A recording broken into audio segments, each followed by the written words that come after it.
What's going on, guys? Chris Ortega here, and today I'm going to answer the question, does Yohimbine work?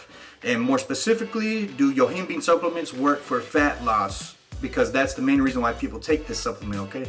So let's get right into it. Not going to waste any time. Yohimbine is an alkaloid found in the bark of the African tree Yohimbe.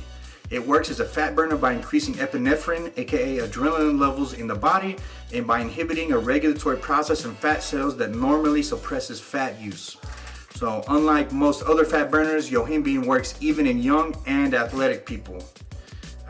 Because the receptors it targets are found in higher levels around the oblique muscles, Yohimbine might prove especially efficient at burning the stubborn fat of love handles.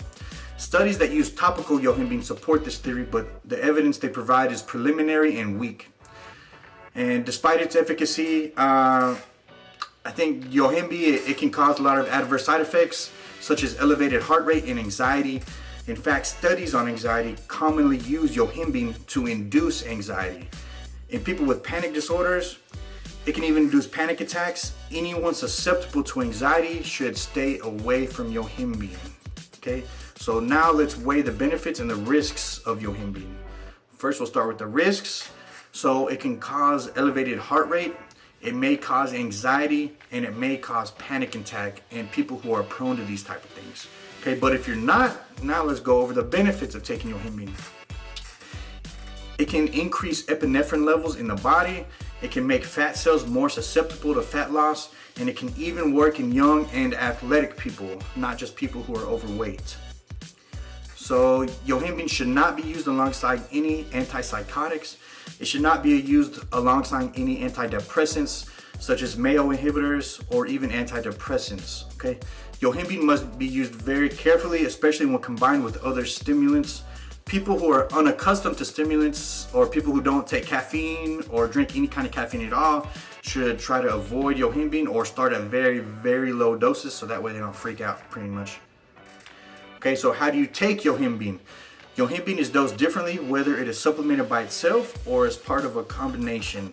So 5 to 15 milligrams twice a day, or 10 to 30 milligrams per day is a typical dosage for Yohimbine on its own, whereas 2.5 to 7.5 milligrams twice a day, or 5 to 15 milligrams a day is a typical dosage for Yohimbine when combined with other stimulants like caffeine or green tea, catechins, extracts, whatever. It is strongly recommended to start at the low end of range before supplementing in higher dosages. For the reasons I stated above, some people might freak out and get anxiety attacks and all that kind of stuff. So start at the low dose first. Supplementation is more effective on an empty stomach, i.e. during short-term fasting or even just between meals. Yohimbine has fewer side effects than the Yohimbe bark powder.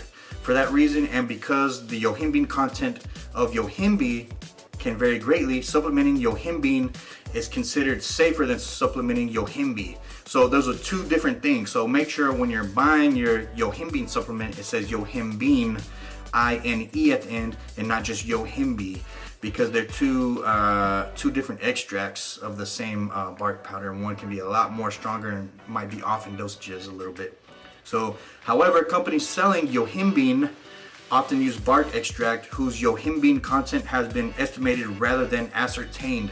So the actual Yohimbine content of a product can differ dangerously from the number on the label. Should you decide to supplement Yohimbine, start with the lowest possible dose, often at 2.5 milligrams, then slowly work your way up. Okay, so that does it for the Yohimbine supplement. This is one of the very few weight loss supplements that actually work. I would try, if you're gonna buy the supplement, I would buy it by itself in its raw form. Don't buy it like if you see it on the back of a label and it says proprietary blend or something like that. Stay away from any supplements that say proprietary blend on it. Just buy the Yohimbine ingredient itself by itself. You can find it on Amazon and stick with that, so that way you know you're getting exactly what you want. All right, so if you guys have any questions, make sure you comment down below. Make sure you like this video, subscribe to my YouTube channel, hit that subscribe button right there right now, and send me a message if you have any questions, and I will see you guys tomorrow.